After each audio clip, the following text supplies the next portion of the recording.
Yo, what is going on, everybody? Welcome back to another episode of People Problems. People Problems is a podcast where every week we will have a new guest on to discuss problems in their life. This week we have Hannah Lobik. Hannah sings in the best choir at Bentonville. She does art. She likes to spend time with people. She is a princess at the Princess Party Palace. Ladies and gentlemen, welcome Hannah Lobik to the podcast. How you doing today? I'm doing so good. How are you? Doing good.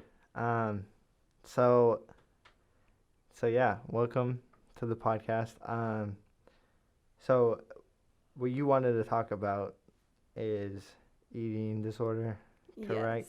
Yes. Um, I'm not gonna lie, I don't know much about that. I don't really like. I don't want to say like don't understand it, but I guess I don't understand it. It's totally cool. I didn't Uh, understand it until I found out I had it. So, so just kind of, I guess, take us through it and I guess describe it. Yeah, kind of describe what it is. okay. So, there's several different types of eating disorders, which is something I wasn't really fully aware of until I went and was diagnosed. But the kind that I have is a severe binge eating disorder. And it's like I would take all of my needs for coping, any kind of stress that I had, and I would put it all into consuming it pretty much. Like my brain told me that if I took in all of this stuff, then everything was going to be okay. Yeah. And it's not that straightforward when it's actually happening to you, which is the part that's really hard to understand. But pretty much what would happen is I would just like be eating a meal or whatever, and then I would not be able to feel physically satisfied, and then my brain would also tell me like, wait, that's not enough yet. So then like I would just keep going until it was up to like 8,000, 10,000 calories, which is severely unhealthy to Yeah. be consuming at one time. And yeah, it just like was becoming a 4 to 5 times a week type of deal, and obviously that caused some heart problems. It caused some emotional health problems. So a bunch of just like side effects, really. Yes, Yeah. definitely. So was there like, I guess, like an event or like situation that you, I guess, I don't know, started? I don't know how to really word it, but Well, okay, again, that's like, it's really hard because it's like nothing is straightforward when it's happening to you. But I did go to therapy, and in my first session, it was supposed to just be like purely eating disorder therapy, nothing else. But after my first session, my therapist told me that I needed to come in for PTSD counseling because the dance studio that I went to for like, well, technically the studio, I only was there for 2 years, but I was with the like woman who caused all of this PTSD for about 4 or 5 years. And she just put a lot of influence into my brain that told me that I wasn't good enough and that I needed to change every last aspect of myself. And that kind of just took over everything inside of yeah. me. And yeah, so pretty much it's PTSD, and that's what's causing it. So how long did you dance for? Like not just like at that, I guess, like studio with that person, but like overall. 13 and a half years. Okay. So I guess like did you enjoy dance or like kind of I guess just talk about dance and like what kind of I guess growing up in because you grew up pretty much in dance, right? Yeah. So like kind of talk about like growing up in dance and everything with that. Okay, so I started when I was 3, and I didn't like really start doing the competition side of it until I was 9. So I lived in Michigan for all of that Okay. period of time, and it was the best thing ever. I loved it more than anything else in the world, and it was just a time for me to have some fun with my friends. It was a way for me to meet friends, and I mean, it was just a way for me to get out of the real world, and I just Yeah. got to be a fun little ballerina who danced and jumped around for fun. And then I moved here, and I started even understanding what competitive things were. So I was like, yeah, I want to do it.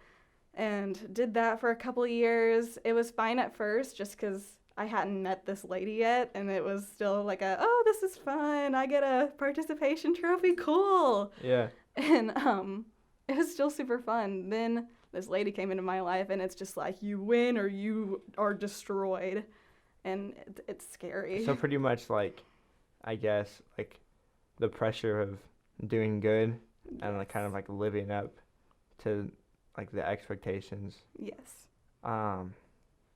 So you was she like the reason why you quit Yes. dance? Yeah. Kind of what played into that? Well, this is gonna get controversial depending on who's gonna listen to this, but so whenever we were in the studio, we were kind of like almost brainwashed to think that everything was normal. And like, I feel bad for people who are still there because they are completely still brainwashed. And it took me so long for my mom like to just sit me down, and like me being in tears and blaming myself for not being the way that this lady wanted me to be. My mom's like, Hannah, you know that this is not normal, right? Like, your friends in dance team at school, their studio is not doing this to them. That's a little strange. And I was like, no, it's my fault. It's my fault. And it's just like dang, this woman really has the power to tell you that you're the problem, to manipulate your mind and like gaslight you so bad to the point where you have no idea that you're in a toxic area. And it's just like there's no way to get around that while you're still there. My mom had to physically tell me, like sit me down and tell me like, Hannah, you're done. Like, I don't want you here anymore. So it really wasn't even my decision to leave. It was just like obviously a decision that I needed to make, but Yeah. I couldn't. So What like I guess the problem with this is you obviously like know people who are still there. Mm-hmm. So I guess without like name dropping people, what were like rough times at this studio? Like if you could like tell like specific stories, like what like rough times were at the studio. Okay. So there's one that like comes up to mind immediately. And it was a day that we were getting our costumes for our next competition. And dance competition costumes are like, they're almost like bathing suits. Like you see everything, and there's no getting around it if like there's skin that bulges out, anything like that. And I happened to be at a very small studio, and almost every single one of those girls was like skin and bone. If like there's a little bit of muscle there, that's the only extra body that was there, but I'm not built that way. I never will be that way. And it showed whenever I was standing in a line as like everybody else, and we're all wearing the same thing. So I'm sitting there looking in the mirror, and I'm like, definitely don't look the way that everybody else does in this. And then one of my teachers came out, and she's just like, some of us are gonna need to lose some weight. And I mean, I see her eyeing me like there's no getting Wow. around it. And it's so funny because I would try to explain to my director that this was happening, and her way of solving this situation was taking me out to eat one day, and she was like, Hannah, I feel like you might have like kind of turned some things in your mind when this situation was happening, and it's like, maybe that's not the way it happened, but it's the way that you feel inside, so that's what you heard. And I'm like, no. Yeah. It happened the way that I saw it happen with my own two eyes. And it's just like, that was the moment that I realized that I was kind of being manipulated. And it's just insane that that's actually a way that someone's mind can work and say, oh, let's let them change that, because we don't want to look like the bad guys here. And it's insane. What was like, so we're, I guess, like the binge eating and like these like dance events, were they like around like the same time, or did this happen like after you quit Well, dance? the thing is it was hard to spot because while I was at this studio, we were drilled with like conditioning and this kind of stuff. So like my weight didn't fluctuate as much. But once I did quit and I wasn't getting that exercise anymore, You could like see the difference? Yeah, it was getting more apparent that I was gaining all of this weight. And like, I never really questioned it before just because I didn't see anything going on. And then my mom got to the point where she was like, Hannah, we had a ton of this food in the pantry and it's just gone. Like, and like one of the not side effects, but like ways that you can tell if someone has this disorder is like they'll be hoarding food in their rooms because they don't want to be around people while they're having their binging episodes. And yeah, my parents like came into my room and they saw this stuff and they're like, Hannah, that's not normal. Like, you should be able to eat a snack downstairs. But in my brain, I couldn't do that because Yeah. I was embarrassed. And like, that's really when my parents were like, wait, Like, this is not yeah. right. Yeah, wow. I don't know. Sorry. Sometimes during these episodes, I just like get, I guess, like hit hard. I'm like, wow, I didn't even know. Oh, I didn't Where- either until I I didn't got even know where help, to go. so it's okay. I guess my Yeah. question is, do you, the people that you did this dance with, like at the studio, have they struggled with like the same things? Or was it more like just your relationship with the owner? So I don't know of anyone who struggles with my exact same issue here, but I do know of several people who started to get super depressed and anxious, and I know a couple people who have left because of all of these reasons too. Yeah. I don't think that anyone else has my exact No, struggle.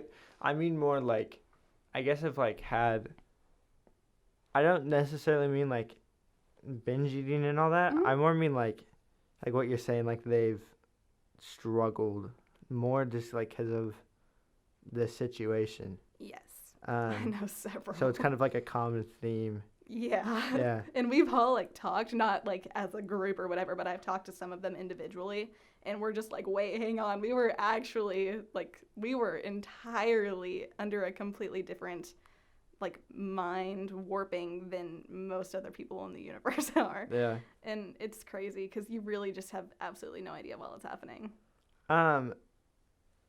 What made you like realize what was, I guess not at the dance studio, but what made you realize like with the eating, like I'm having like I guess like a problem? Like what, like made you realize that? So I'm in a psychology class, and one of the things that we use to like dictate what is a disorder and what is just like something that happens in your personality, like every other human being, and we use like the 3 Ds, and I actually don't remember what all of them are, but one of them is, or two of them are distress and dysfunction, and like it took me a while to realize it, but whenever I was having these episodes or whatever, I would look in the mirror and I was like, you are worthless. Like, there is nothing okay happening here, and it's making you look ugly, it's making you less of a person, it's making you just like, you suck. And like, that's obviously causing me distress, Yeah. and it's making my life dysfunctional because I can't operate in a way that you're supposed to. Like, I can't look at myself and be okay. So that was definitely part So of like it. how it played on your like life, like how you kind of like switched like thinking about yourself, like that, Yes. like made you realize, oh, this is like, I guess like an issue. Yes. So did you like, so you talked about like counseling or like therapy, right? Mhm. How did you get to, not necessarily like what happened when you went to counseling, but like how did you get to the spot of going to counseling? Like, was it like conversations with your parents? And if so, like, what were those conversations like? Yeah. So I remember there was this one night, and it was about a week before my first therapy appointment, because I had all of this food stashed in my room, and I was having an episode, and I'm bawling my eyes out. And like, I'm usually pretty quiet when I cry, but I was like being louder than normal. And my mom came into my room and sees like this food everywhere, and she's like, Hannah, that's not cool. And so I'm breaking down even harder now. And then she just came and sat with me, and she goes, I feel like there's a problem. I don't know what it is, but I feel like there's something going on that you don't know how to deal with, that you don't know how to cope with. So I can't really speak. I'm just crying at this point. And my mom goes downstairs, and she was talking with my dad. And I guess they just started like Googling different, like all my symptoms, and just started going to town and figuring out how to at least give me a name for what's happening. So they came back up about 30 minutes later, and my mom goes, Hannah, there's this thing called a severe binge eating disorder, and I want you to just look at all of these prognostic factors and just like tell me if it's having anything to do with what's happening in your brain, anything like that. So I did. And I'm just like still breaking down, and I was like, yes, that's exactly what my brain is telling me right now. So we started looking up some different people in the area who have experience helping people with these things. And I found this lady named Gypsy, and she's like the cutest thing ever. I love her. So I started going to her. I went to her for 7 months, I think. Yeah, 7 months. And she just like was able to let me let everything out that I needed to say. I didn't really need to say it to anyone specifically, but it just helped that I was able to get it out of my brain. Yeah, like kind of like release it. Yeah, because it was just going in circles around my head and making me so much worse. And she just let me get it all out, and then she would tell me what I could do to help me get these thoughts and feelings out on the daily so that they weren't just going to start circling again. And I saw her once a week, so that, I mean, it really just, it did wonders just doing that. So other than like therapy, right? What like was there, I guess, like specific like challenges that your therapist had you to like overcome this, or what did that, I guess, recovery process look like of like overcoming this? Well, so with recovery, another thing that I had to go through, because I got to the point where I couldn't really help the episodes from coming on. It was just like I see it, I need it, it's coming. And that's one thing that my brain and my body couldn't agree on. So like my body would never be satisfied. So I could eat everything in front of me, and my body would never feel full. Like that's not normal. And my brain would also say like I could definitely be satisfied with the stuff on my plate, but my brain would say, okay, but now there's more, so let's get some more because that's not quite it. And they couldn't agree, so I had to go see a doctor, like not just a psychologist, but a doctor, and he prescribed me this medication that kind of helped my body. So now my body knows how to get full. My brain still has that ongoing. There's still more though. But at least now with my therapy kind of helping the brain aspect of it and my medication helping my body, it's like they don't butt heads as much anymore. But I still had to find a way to like go through my day and say, okay, I'm not hungry, so I don't need to eat this extra stuff. And then my brain found ways through therapy to tell me like, okay, but since we do want that, let's find another thing to put that into, and instead we can go read a book and we can binge on our book. So like, it's very strange, but I just had to find other things to binge, I guess. So like, I guess teaching like your brain, like this isn't what I want to do. Like you said, like giving yourself like other activities. Like, was that like one of the things that like really helped you a lot because you were like relying on eating? It did help me a lot, but it was also super hard.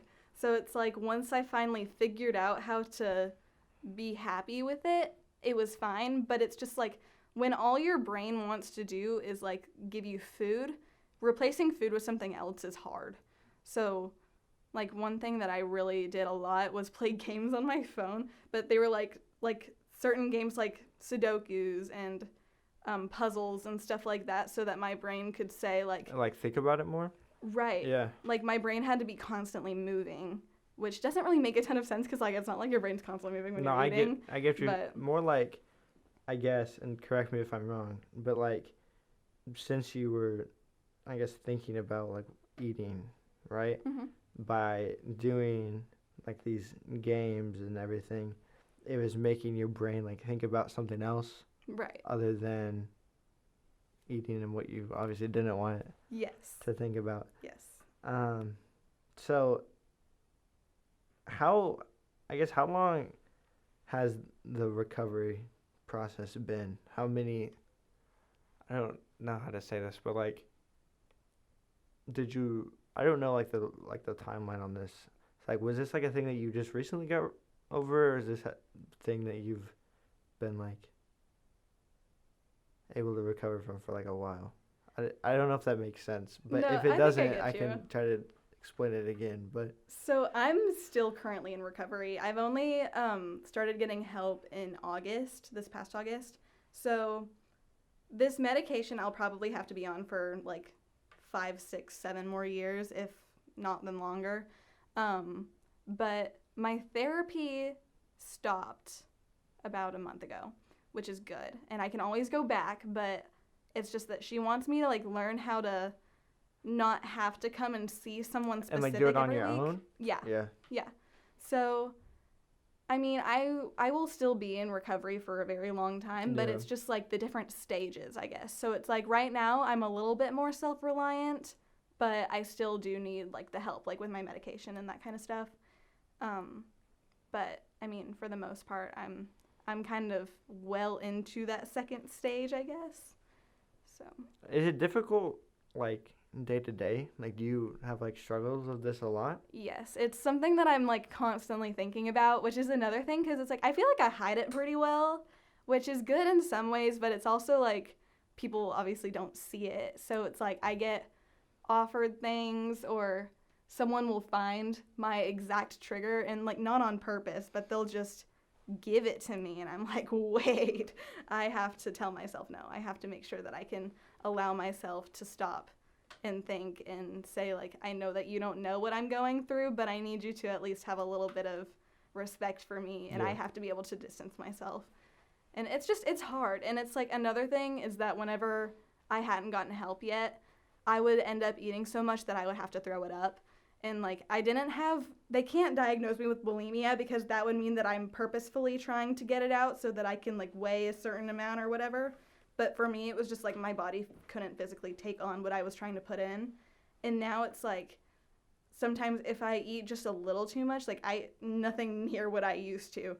But if it's more than I do on a day-to-day basis now, then like my brain says, "Oh wait, hang on, should we get it out?" Like, but I have to tell myself, "No, like you don't need that right now." And it's just hard because my brain is constantly in every different direction, and that's not normal. What do you talked about your, like, in, I guess, like, the first stage, is that what you said? Mm-hmm. Or, like, early stages? What are, like, I guess, like, the stages of recovery? Yeah, so there's not like specific ones, but the way that I put it in my brain is like the first stage was just admitting that I needed to get help and that I needed to change like the way I was living. So just going and seeing someone weekly and like doing checkups on my medication and this kind of stuff, making sure that I'm getting to be at least a healthier weight because I was getting to be like a very bad overweight type of thing. And just like making sure that you can get into that healthy-ish range would be the first step, I'd say. And then second stage, I'm kind of in that right now. Like I don't really need to talk to someone every week anymore. Still need the help from the medication. I need the physical help. But you're able to like control it, right? Yes. Yeah. I am able to control it. I just have to like put a lot of effort into it. Yeah. And then I don't really know what would come after this. I guess I'll find out. It's hopefully. kind of like, is it almost like as I go, I'm gonna like discover what it. Yes, yeah. I'm constantly learning every single day. So since like, I guess like your dance teacher, coach, or is it like a teacher? Like how would you? Yeah, anything you want it to Okay. be. Since I guess like, would you say like they were like the root of this issue? I mean, I would say that they're probably a big trigger of it, Yeah. but addiction kind of runs in my family, not like necessarily like the bad addictions, Yeah. like drugs and alcohol and all that kind of stuff. Like, I mean, I have an uncle who got addicted to drugs, but that's really like the only big thing. But I find that people in my family have a very big addictive personality, so it's like I will probably never drink a drop of alcohol in my life. I will never try a drug just because I know now that my brain will like click and Yeah. I'm addicted.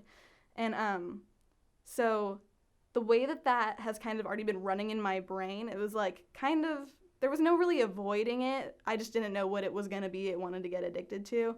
And then whenever I was in this dance studio and I started to feel like I needed something to cope with or whatever, food happened to be there. And that's kind of like they ran into each other and there they are.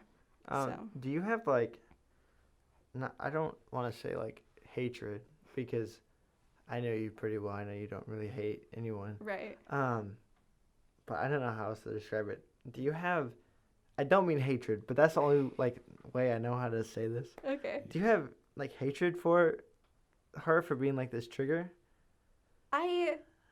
I've been asked this before, and I really don't know how to fully answer that, but it's like, I'm glad that I went through it because I'm so much better of a human being for it. Like, I mean, that experience kind of put me in a position where I was treating people the way I never want to treat another human being, and I was treating myself the way I never want to treat myself again.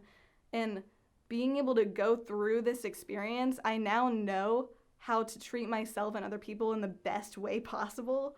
And like, that's just a lesson that I don't think I could have learned any other way. So I appreciate being able to go through all of it to get to where I am now, but I am very annoyed, and sometimes I just get very aggressive with the thought of that I didn't have to go through all of that pain. Yeah. Like, I could have just Do you avoided blame it. yourself? I did Yeah. for a while. I found a way to not to anymore, but for a while I just thought like I could have noticed the signs. I could have gotten onto those red flags a lot earlier. Did the therapy help you not blame yourself? Yes, so much. So I doubt she is listening, Probably not. but for some small chance, if your dance director happens to be listening to this podcast, again, I don't know why she would, but if in a small world she would be, what would you say? Or even like if you were to see her like on the streets, like what would you say to her? That's a hard one. I'd probably just say like tell your kids what I've been through. Like, sit down and tell every single student in your studio right now my story and see if they stay. Wow. Because like no kid deserves to go through what I've gone through, and I don't feel like I have the right to tell them that just because it's like it's their decision if they want to learn from her. Because I will say she's very good at teaching people how to dance. Yeah. Like people at her studio are good dancers, but they're not good humans. Like, I want her to tell them my story and see what they do. For people who I guess are struggling with like something like this, what would you say to them? Don't be ashamed, because it's so easy to be ashamed, and honestly, the more ashamed you feel, the less you're going to try and get help, and the less you're going to talk about it with other people, which is exactly what you need. And I kept it to myself for the longest time, and I only got worse, and it only took me farther from where I wanted to be. So if we could take away all of that shame and just start to accept it and accept that there's something wrong, then like that journey from point A to point B is going to be so much shorter, and it will just be so much better of a journey, so much easier of a journey. And then my last question, I feel like this is a very like cliche question. I feel like every time like people are, I can't believe I'm about to ask it. But so like when people are struggling with something, like the go-to question is, well, if you could talk to your younger self right now, what would you say? I know it's a cliche question. Yeah, I mean, but I give you points for effort. yeah, I guess if you could talk to Hannah from a couple years back, it doesn't matter like how far back, and if she would like listen like without a doubt, right, and like listen to every word you'd say, what would you say? I would say when you walk into that studio, keep in mind that she is not God. Like, she is not the ruler over your world, and just like start taking everything that she said to you with a grain of salt, and just see how that plays with your mind, because it would probably, like, I'd probably leave, quite honestly. Yeah. So like if I could just tell that girl to like make sure that you're keeping an open mind and know that you can leave whenever you feel like it's necessary, man, I probably could have avoided this whole thing. So I know I said this was my last question, but you saying that sparked some more questions. Okay. Would you say that she was like an idol? Yeah. Yeah, definitely. and like dance was like an idol? Yes. Yeah. How, I guess, I don't know, I don't think you've talked about this. How much better are you now that you've quit? Oh my gosh. I have gone from 0 to 100. I feel like I'm so much happier. I'm so much better of a human being now, and my confidence has gone to -3 to like a billion. I feel like I could walk into a room and have my head held high and not give a crap what anyone in that room thought about me, and just know that I'm okay and that I'm enough and that I am the exact human being that I want to be. And it's so refreshing. And then I guess obviously, like, quitting dance, you talked about earlier, like, this is what I wanted to ask about, like, starting dance. How hard, like, I know your mom pretty much forced you into it, but how hard was it, like, coming into terms with, like, I used to do this activity that I loved so much, right? Mm-hmm. And then now I don't do it. You know, like, what was that kind of like, what did you, I guess, what was you, I don't know how to, what was that like? Like, what was it, like, I used to love this and now I hate it and now I'm not doing it anymore? So this is kind of an interesting way for me to like put it into words, so just bear with me. But so for the longest time, dance was like my only personality trait. It's how I had all of my friends that I hung out with. It was basically if someone said, "Oh, hi Hannah, what do you do? What do you do?" I'd be like, "Oh, I'm a dancer. I do this for dance and I do this for dance and I do this for dance and I do this for dance. This is my best friend. I met her at dance." Like all of this stuff. And then all of a sudden it was like I cut that off. Almost every single one of those people cut me off. Like I didn't have any of those friends anymore. And I kind of went into a depressing state where I didn't know what to do with my free time. I didn't know who to confide in. And my friend group at church was honestly what really drug me out of that hole, because it was like I needed something else to put my mind on, and they were like, "Oh, come and hang out with us. We're going to go and do this outside of school, and you should just come with us." So I did that, and they became my best friends. And then me and my friend Zach, we tried out for chamber choir. We made chamber choir. That kind of was like one of the big things too, because it was like I had all of this extra free time and I didn't have any friends outside of my church group, which I mean, I love them to death, but I need more human beings. Yeah. I need more human interaction than that. And I think that choir was kind of what really pulled me out, because I had like another thing to put my mind on. I had something that was involved with the school, which was a big thing for my parents. They wanted me involved with something. And like my director is one of the sweetest human beings I've ever met. He's so happy and such a light in my life, and he made me feel like I could trust in another authority figure, because that was another big thing. Like authority figures were out in the trash for me. But yeah, pretty much my church group and my choir, they saved me. Sweet. Mhm. Do you have anything else you would like that, I guess, like pressing, or like, I guess like when I reached out to you, like, hey, are you interested in being on this? Is there anything else that I guess I didn't touch upon that you like specifically like want to like talk about?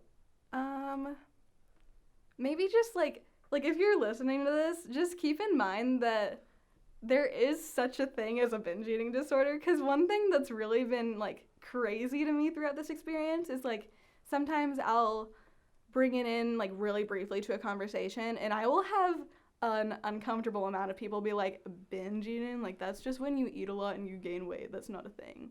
Like that's anorexia as a eating disorder.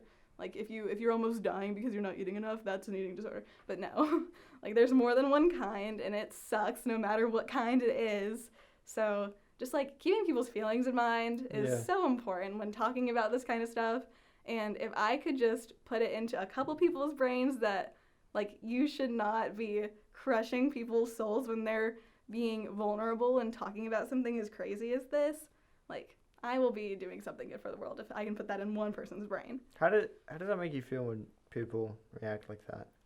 Well, at first it was awful. Like I felt like I could believe them in that I was just being super dramatic and that it was my fault and I was just looking for attention and all this kind of stuff. But now it's just like, you really feel the need to tell me that my feelings are invalid and that my experience is invalid. Like, that sucks for you. Sorry that you stooped to that level, but no. Well, I do want to thank you for coming on and sharing. I'm sure that's I bet probably difficult. Yeah, but do. I'm glad. I'm Yeah. glad you asked me. Well, thanks for, I guess, for viewers at home. You can look at that camera. Thanks for. Sorry, that was awkward. Thanks for watching on YouTube at People Problems Podcast. Thanks for listening wherever you find podcast. If you haven't already, go make sure to follow us on the gram at People Problems Podcast. We post every time there's an episode. We post some sneak peeks, some clips from the episode, and would love to see you there, I guess. But yeah, so thanks for coming on. No problem. Great episode. See you guys in the next one.